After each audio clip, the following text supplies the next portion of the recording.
Bonjour à toutes et à tous. Nous voici donc à la fin de notre série sur le journalisme environnement.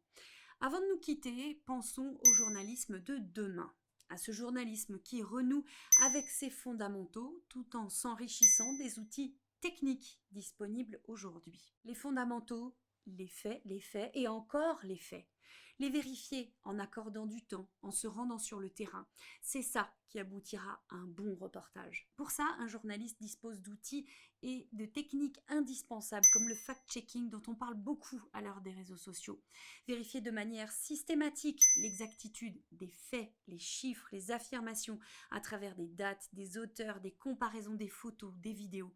Le data journalisme et le géojournalisme avec les statistiques ouvertes dont nous disposons maintenant devront complémenter tout travail d'investigation. Utiliser des outils de visualisation des données dynamiques et interactives telles que des cartes animées ou encore des infographies pour révéler des crimes environnementaux ne devra plus être considéré comme une exception. À l'heure de la mutation digitale des médias, le journalisme mojo, mobile journalism, deviendra incontournable. Car être un journaliste de terrain, c'est encore mieux quand on est capable de couvrir une actualité grâce à son smartphone avec des vidéos, des photos, du son pour transmettre en temps réel une information. Ce journalisme augmenté peut bien sûr se suivre du SOJO, le journalisme de solution, qui prolonge les enquêtes pour montrer comment penser les plaies qu'on a dénoncées depuis son clavier. Ce journalisme est d'autant plus fort que les investigations sont souvent